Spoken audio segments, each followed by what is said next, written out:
Assalamualaikum dan salam sejahtera. Saya Nazri Kaha. Ini agenda awal ni. Dalam kita melihat isu perjanjian Malaysia MA63, ramai yang beranggapan kerajaan pada hari ini lebih banyak memberikan dana pertukaran tumpuan untuk mengisi persefahaman perjanjian Malaysia MA63, termasuk soalan-soalan di parlimen dan juga di kalangan pemain politik. Tetapi kita sedia maklum untuk memanai perjanjian MA63 ini, segala usaha melakukan beberapa rundingan dan juga menambah baik undang-undang perlembagaan dan sebagainya bukan perkara baru. Ia sudah pun dilaksanakan ketika Kerajaan Pentadbiran Barisan Nasional, Kerajaan Perikatan Nasional sebelum ini, dan akhirnya banyak perkara-perkara yang sudah dimeterai dan juga dijanjikan ditunaikan di pentadbiran Perdana Menteri ke-10. Tetapi masih ada suara-suara yang mengatakan negeri mereka tidak mendapatkan pembelaan sewajarnya oleh pentadbiran kerajaan perpaduan ini berbanding Sabah dan Sarawak. Mengapa ada pertukaran tambahan dana ratusan juta? Mengapa ada pertukaran 50 juta projek-projek segera yang boleh dilaksanakan oleh JKR negeri Sabah dan juga Sarawak? Semuanya ini dipertikaikan. Jadi untuk melihat perkara ini, kerana kita ada menteri khas yang melihat isu-isu Sabah dan Sarawak, jadi saya tampilkan pada malam ini Yang Berhormat Dato' Armizan Muhammad Ali, Menteri di Jabatan Perdana Menteri bagi Hal Ehwal Sabah dan Sarawak dan juga tugas-tugas khas. Apa khabar, Dato'? Alhamdulillah, khabar baik, Nazri. Saya suka Datuk datang ke studio Agenda Wani pada malam ini. Okey, terima kasih. Walaupun sibuk dengan bulan puasa dan sebagainya. Nak kat raya. Datuk sempat ke papar kawasan Datuk sepanjang bulan Ramadan ni? Alhamdulillah, setiap minggu Alhamdulillah. sempat balik ke kawasan. Tapi yang banyak-banyak kalau ke papar, ke Kimanis tu ataupun sepanjang pantai barat Sabah tu, saya suka kuih kelupis tu. Kelupis. Itu wajib tu dicuba kelupis tu. sama lamban. Ambul, sedap. Terliur. Okey, Datuk, tak apa, kita lupakan papar sebentar. Tapi saya rasa papar itu menjadi simbol bagaimana perjuangan rakan-rakan kita Sabah dan Sarawak untuk memenuhi aspirasi MA63. Tetapi dari pandangan Datuk, sepanjang mengagatui kabinet kerajaan Datuk Seri Anwar Ibrahim sejak akhir tahun lalu hingga ke hari ini, adakah ini berada di landasan yang betul dalam mengisi roh semangat MA63, tetapi sentiasa ada suara-suara politik, suara-suara mereka yang tidak berpuas hati dengan kesungguhan kerajaan hari ini memenuhi aspirasi yang sudah pun dipersetujui dan juga dilakarkan oleh grand ataupun forefathers kita sebelum ini. Okey. Assalamualaikum warahmatullahi wabarakatuh. Salam sejahtera, salam Ramadan kepada saudara Nazri dan para penonton sekalian. Ya, sebagaimana yang disebutkan oleh saudara Nazri tadi, sebenarnya perjuangan agenda hak dan kepentingan Sabah Sarawak ini merupakan perjuangan yang kita warisi daripada pelopor-pelopor bangsa dan tanah air kita sejak daripada Malaysia itu dibentuk pada tahun 1963, dan dia berlaku melalui satu evolusi, dan alhamdulillah, as you rightly mention di awal tadi juga, bahawa syukur sebenarnya bermula daripada tahun 2016 telah diwujudkan satu platform rasmi rundingan di antara Kerajaan Persekutuan Sabah dan Sarawak untuk kita menyusul perkara-perkara berbangkit tentang 1963, bermula dengan JKDA, Jawatankuasa Devolution of Authority pada tahun 2016, ditambah baik dengan Jawatankuasa Khas Kabinet MA63 pada tahun 2018. Selepas itu diangkat lagi kepada Majlis Khas MA63 pada tahun 2020, dan alhamdulillah di bawah pentadbiran kerajaan pada hari ini, Kerajaan Perpaduan di bawah pimpinan Datuk Seri Anwar Ibrahim, diperkukuhkan lagi mekanisme perundingan itu melalui Majlis Tindakan Perlaksanaan. Dalam mod pelaksanaan untuk kita menyusul secara lebih agresif untuk kita memenuhi komitmen dan tanggungjawab Kerajaan Persekutuan khususnya dalam konteks memelihara kepentingan dan hak rakyat dan juga kerajaan Sabah dan Sarawak. Ya, ada suara-suara yang menyatakan mengapa sekarang begitu lantang untuk memenuhi segala aspirasi dan juga segala perjanjian, rundingan-rundingan yang sudah bermula selama ini dalam konteks negara, dalam ekonomi tidak berapa bagus. seolah-olah Malaysia ni hanya ada Semenanjung, Sabah dan Sarawak, tidak ada negeri-negeri lain. Di mana semangat federalisme kerajaan perpaduan ini? Hanya menambah lagi peruntukan khas, pemberian khas 112D dan sebagainya. Jadi mereka mempertikaikan mengapa sekian-sekian negeri hanya mendapat sekian-sekian jumlah, dengan mereka juga ada hak menuntut lebih kalau ada moratorium dari Petronas dan sebagainya. Apa komen Dato' Amrizan tentang soal-soal sebegini? Perkara bagi saya yang pertama yang perlu kita ingat bahawa komitmen untuk melaksanakan pertanggungjawaban di bawah MA63 ini merupakan satu perkara asas. Kerana tanpa itu premisnya. Tanpa MA63 tidak wujud persekutuan tidak ada Malaysia. punca kuasa itu. Itu paling penting untuk difahami. Dan MA63 bukan hanya milik Sabah dan Sarawak, tetapi dia milik dan pertanggungjawaban seluruh rakyat Malaysia. Kerana persekutuan itu dibentuk dengan adanya MA63 tersebut. Dan kalau saya ingin menyebut apa yang disebut, apa yang dikatakan oleh Datuk Seri Anwar Ibrahim dalam satu sesi, beliau menyebut whether you like it or not, whether you agree or not, it is duty bound on us. Pemimpin pada hari ini untuk to honor perjanjian persepahaman yang telah dipelopori oleh pelopor bangsa, pejuang tanah air kita, di antara ketiga-tiga komponen Tanah Melayu, Sabah dan Sarawak.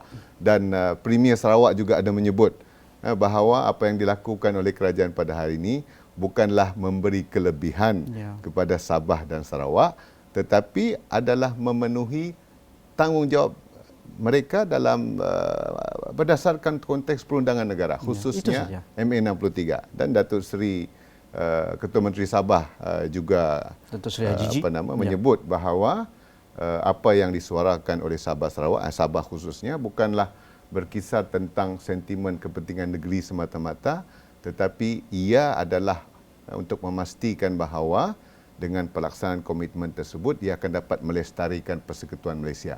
Jadi saya fikir ini penting untuk difahami, kerana ini adalah pertanggungjawaban yang telah dipelopori oleh para pelopor bangsa yang perlu kita honor sebagai pimpinan pada hari ini. Kerana hakikatnya saya ingin menyebut Nazri, antara sebab selain daripada tuntutan hasrat untuk merdeka, faktor-faktor penting yang menyebabkan Sabah dan Sarawak bersetuju, Sabah North Borneo pada masa itu bersetuju dengan gagasan pembentukan Malaysia ini adalah selain daripada faktor keselamatan, kerana kedua-dua wilayah ini underdeveloped dan mereka melihat Tanah Melayu ada kemajuan.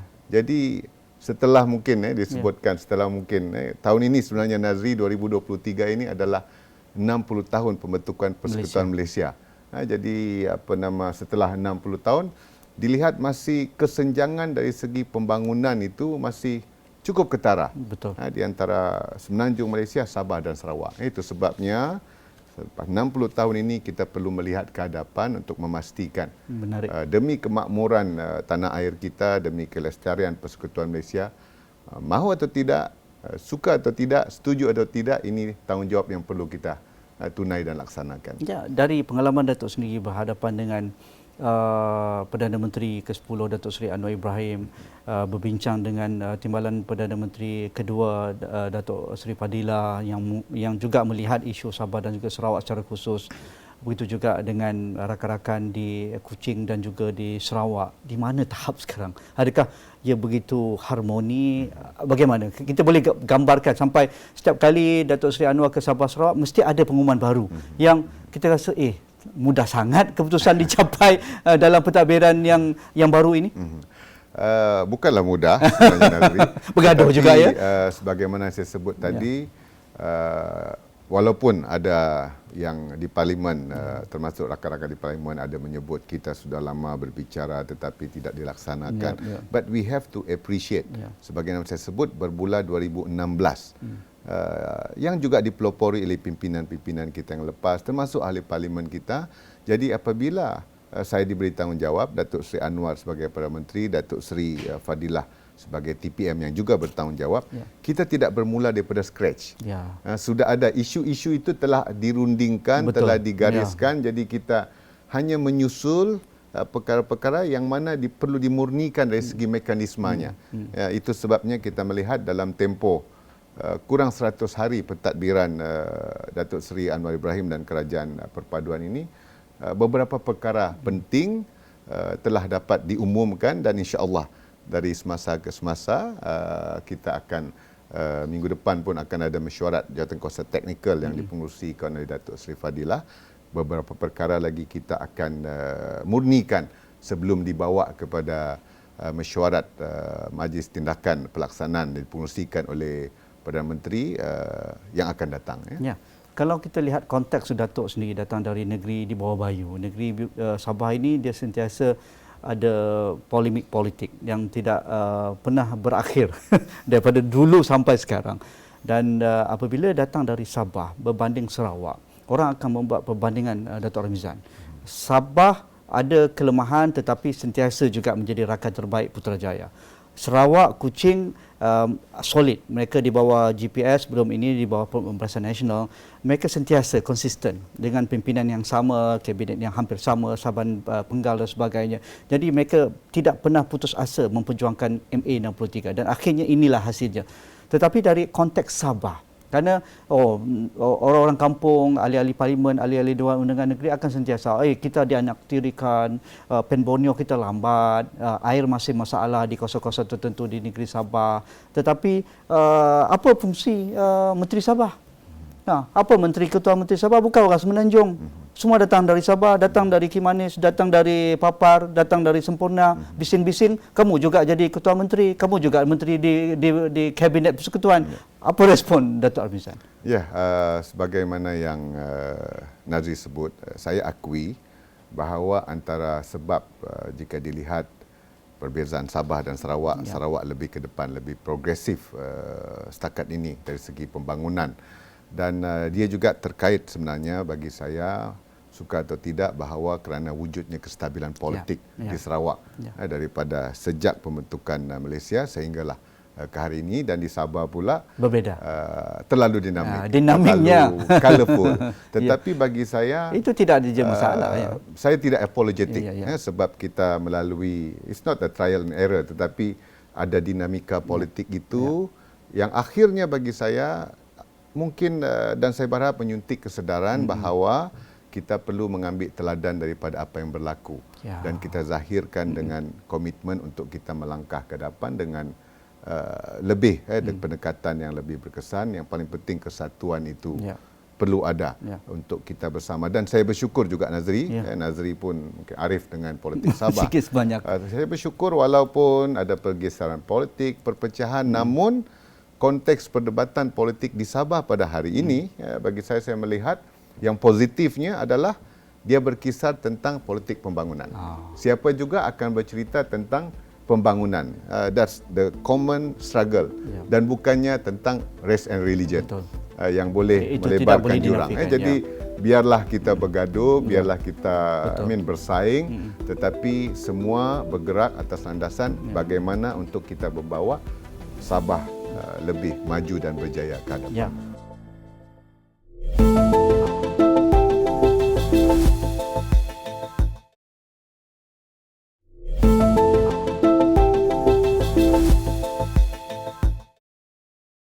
Apa jaminan ataupun tekad Datuk Ramizan, kerana ini suatu amanah yang besar mewakili Sabah dan Sarawak, apatah lagi datang dari negeri Sabah, untuk membawa semangat MA63 ini untuk kesejahteraan rakyat Sabah. Kesejahteraan rakan-rakan kita di Panampang, rakan-rakan di Kota Merudu, di Kudat, di Tawau ataupun di Lahad Datu, termasuk di Beaufort sampai ke Tenom. Kerana semangat itu yang saya suka bila datang ke Sabah. Mereka meraihkan kami seadanya. Mereka begitu suka rakan-rakan dari Semenanjung datang buat kerja ke, melawat ke, berziarah ke ataupun melancong dan sebagainya. Sampai ahli keluarga saya tak mahu pulanglah, guru dan ustaz kahwin orang sana kan. Jadi begitu hebatnya Sabah. Tetapi dari sudut kesedihan yang saya lihat adalah pembangunan lah. Jadi bagaimana dengan kerajaan yang sudah solid ini di peringkat perpaduan, kalau boleh kita anggap boleh kekal 5 tahun. Begitu juga di bawah GRS Datuk Seri Hajiji dan Datuk Ramizan sebahagian darinya dengan mencapai mutual understanding dengan Putrajaya. kita melihat komitmen political will daripada kepimpinan kerajaan pada hari ini, khususnya Yang Berhormat Perdana Menteri, itu cukup tinggi. Itu kita betul-betul hargai, dan itu sebabnya maka kita perlu mengeratkan kerjasama, hubungan kerjasama antara ketiga-tiga pihak. Namun paling penting juga saya bercakap dengan orang Sabah bahawa selain daripada kita federal bashing, menyalahkan persekutuan, sebenarnya penting untuk kita memahamkan para penjawat awam, para penggubal dasar tentang konteks perjanjian Malaysia itu yang sebenarnya, supaya mereka memahami bahawa ini bukan perjuangan sentimen kenegerian semata-mata, tetapi ini merupakan sebenarnya agenda nasional, kerana asasnya adalah perlembagaan, perjanjian Malaysia yang membentuk membentuk Persekutuan Malaysia. Satu perkara yang jarang mungkin dikongsi, Nazri, sebab ada yang menyebut kita ada perlembagaan persekutuan, itu supreme law of the land. Itulah kerangka perundangan kita. Namun perlu kita fahami dalam perjanjian Malaysia, artikel 8 perjanjian Malaysia 1963 itu ada menyebut bahawa mana-mana perkara yang tidak expressly termaktub dalam perlembagaan persekutuan perlu laporan IGC chapter 3 lampiran A dan B itu perlu disusul melalui tindakan eksekutif, legislatif dan juga apa-apa juga tindakan oleh kerajaan persekutuan Sabah dan Sarawak. Di situ punca kuasanya. Maksudnya ia tidak hanya tertakluk kepada perlembagaan persekutuan, tetapi mana-mana laporan syur dan juga jaminan yang terkandung dalam laporan jawatan kuasa antara kerajaan tersebut perlu untuk terus disusul melalui 3 tindakan tersebut. Tidak boleh dimasukkan dalam perlembagaan, tetapi melalui eksekutif, legislatif dan juga tindakan-tindakan pentadbiran dan sebagainya. Jadi ini kita kena faham konteks sebenar dalam kita melaksanakan tanggungjawab untuk MA 63. Bagaimana ini boleh menjadi satu motivasi dan juga kerja kuatlah di kalangan pemain politik, terutamanya Datuk Amizan, kerana kita tidak mahu ia hanya menjadi slogan retorik apabila mereka dalam kempen politik nak dapatkan undi rakyat. Lepas tu mereka gula-gulakan rakyat dengan janji-janji inilah MA 63 dan sebagainya. Kalau kami diberi peluang mentadbir di peringkat Sabah, ini kami akan jadi tidak kasih can Putrajaya. Apa pandangan Datuk? Supaya orang politik juga kena berlapang dada. Kamu sebahagian daripada legislator. Kamu juga sebahagian daripada penggubal polisi. Nak ataupun tidak polisi yang bagus, pelaksanaan polisi yang bagus berkait rapat dengan governance pentadbiran itu. Pandangan Datuk? Itu yang pentingnya sebenarnya kita kena appreciate yang saya sebut sekali lagi, kewujudan platform tersebut. Majlis Tindakan Pelaksanaan MA 63, bahagian Hal Ehwal Sabah Sarawak yang telah diwujudkan secara rasmi dan yang terbaru dengan wujudnya portfolio Timbalan Perdana Menteri 2 yang juga mewakili Malaysia Timur, Sabah dan Sarawak. Kalau dulu kita berbicara di parlimen dan sebagainya, namun kini selain daripada perbahasan kita itu, sudah ada satu unit khusus dan ada platform perundingan khusus untuk kita meneliti mana yang masih dalam perundingan, mana yang telah dilaksanakan, mana yang perlu, maybe ada juga perkara yang we have to agree to disagree.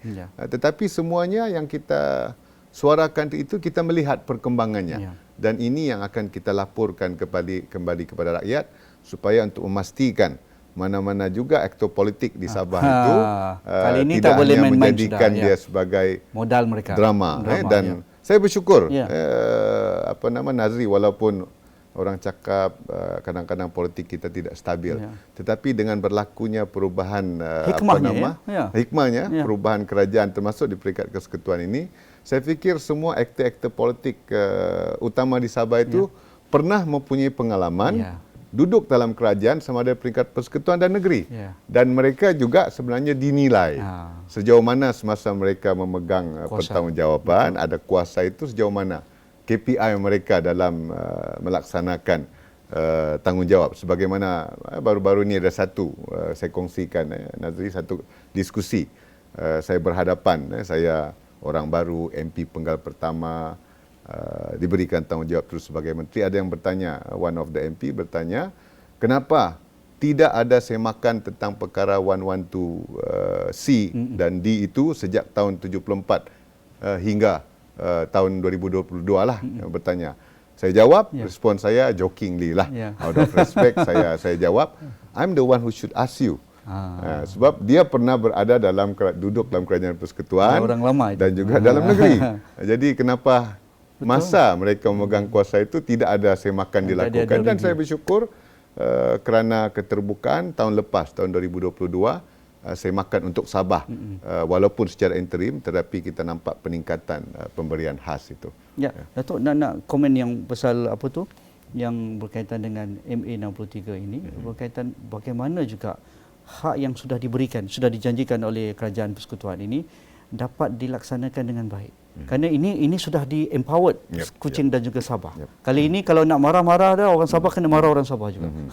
50 juta projek-projek segera kamu boleh selesaikan. Sekolah daif, nak buat jalan raya sikit ke, bekalan air segera ke, ataupun klinik-klinik desa yang rosak sebagainya. 50 juta jalan terus. Tidak boleh gunding-gunding dah, tak perlu di Putrajaya. Jadi ini satu tanggungjawab. Selama ini mungkin ada pass baton lah, birokrasi lambat lah, ini Putrajaya tak sign check, ini nak pilih kontraktor, kroni dia dan sebagainya. Sekarang kamu sendiri uruskan. Apa juga report akan diberikan kepada rakyat. Betul Nazri, sebagaimana baru-baru ini Datuk Seri Perdana Menteri kita turun ke Sabah, himpunan bersama penjawat awam, walaupun secara berseluruh, tapi saya fikir santai-santai, penuh makna apa yang disebutnya. Dia sebut kita sudah bagi penurunan kuasa, dan kalau sebelum ini Haji Ji tanya saya bila projek mau siap, selepas ni saya turun Sabah, saya pula tanya projek sudah siap ke belum. Jadi bagi saya hak itu datang bersama pertanggungjawaban, dan insya-Allah sama ada kerajaan Sarawak ataupun kerajaan Sabah, saya fikir mereka telah bersedia. Mereka telah bersedia perkukuhkan. Mungkin tahun pertama ini tidaklah keseluruhan projek. Mereka perlu perkukuhkan JKR dan juga JPS, dan insya-Allah mereka akan melalui pemantauan dan kerjasama rapat agensi persekutuan dan negeri. Mereka akan dapat, kerana ini perjuangan mereka sekian lama. Dan mungkin ini akan ada penambahan peruntukan itu, mungkin shillingnya 100 juta tu. Ya, sebenarnya itu telah disebut oleh Yang Berhormat Perdana Menteri. Kalau 50 juta itu berjalan dengan baik, beliau terbuka untuk menambah had ceiling kepada pelaksanaan projek yang boleh dilaksanakan oleh agensi kerajaan di peringkat negeri. Dari aspek Sabah juga, ni formula GRS, nampak orang dari luar Sabah mungkin agak pelik lah. Dulu mereka bergaduh, sekarang sudah menjadi komponen. Dulu mereka menjadi ahli bersatu, sekarang sudah keluar. Dulu dengan Barisan Nasional mereka berseteru, sekarang ahli Barisan Nasional sebahagian daripada GRS dan juga pimpinan komponen GRS. Jadi adakah ini dalam rangka formula untuk melihat kestabilan Sabah sebenarnya? Ya, ini sebagaimana yang saya sebut tadi, sebagai salah seorang ahli politik kecil daripada Sabah. Besar ni, Dato' Hamizan. Saya tidak apologetik melihat evolusi yang berlaku kepada politik di Sabah itu, ada penghijrahan dan sebagainya. Kerana bagi saya yang penting, teras perjuangan itu. Parti politik ini merupakan wadah atau platform untuk wahana untuk kita melaksanakan pertanggungjawab untuk mencapai perkara yang penting adalah teras perjuangan. Sabah first, kepentingan hak Sabah dan kesejahteraan masyarakat Sabah yang kalau kita lihat indikator pada hari ini memang terbukti jauh ketinggalan. Insiden kemiskinan, we can see 10 daerah termiskin di seluruh Malaysia yang DOSEM keluarkan 8-nya daripada Sabah, 1 Sarawak, 1 Kelantan. Begitu juga dengan kadar KDNK. Begitu juga dengan kadar pendapatan kasar bulanan isi rumah. Kita berada di bawah kadar nasional, average kadar nasional. Jadi apa yang kita lakukan di Sabah pada hari ini, saya bercakap bagi pihak kami lah, macam-macam di Sabah itu ramai. Tetapi apa yang kita melihat bahawa yang kita lakukan pada hari ini adalah berdasarkan pengalaman lepas, kita mau bergerak atas landasan lokal. Parti politik lokal yang membawa citra tempatan, satu jajaran baru yang berpusatkan, berpaksikan kepada gabungan parti-parti lokal. Itu sebabnya GRS sekarang ada 7 parti politik lokal bergabung di bawah payung JRS, termasuklah Gagasan Rakyat yang dipimpin oleh Datuk Seri Panglima Haji Nur. Namun pada masa yang sama, Nazri, kita tidak menolak parti-parti nasional. Kerana macam mana pun keterikatan kita dalam sistem persekutuan kita memerlukan. Tetapi asasnya kita mahu di Sabah selepas ini pusat kuasanya adalah parti lokal. Namun kita tidak menolak itu sebab kita bekerjasama dengan rakan-rakan kita daripada PH, daripada APCO, daripada DAP dalam kerajaan yang dibentuk pada hari ini.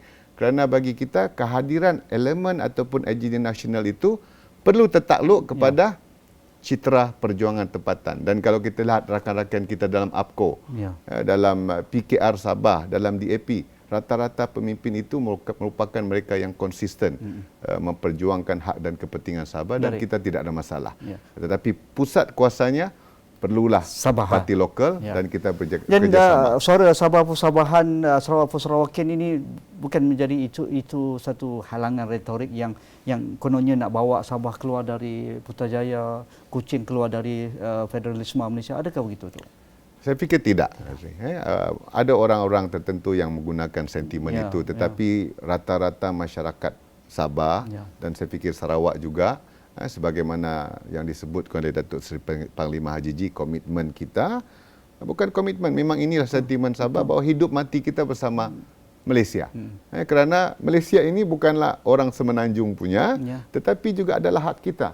Jadi perlu ingat, Nazri, jangan sesekali guna ayat Sabah dan Sarawak menyertai Malaysia. Tidak. Sabah dan Sarawak bersama-sama dengan semenanjung Malaysia membentuk Malaysia. Jadi tidak ada isu. Ini tanah air Sabah, tanah air kami Sabahan, Sarawakian.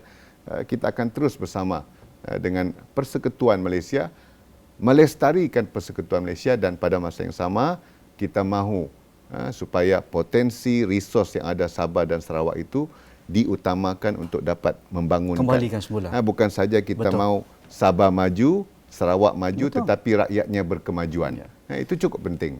Ada Datuk nak tambah lagi apa yang kita tak sempat nak bincang sedikit dalam 30 saat? Saya fikir antara komponen penting juga adalah media.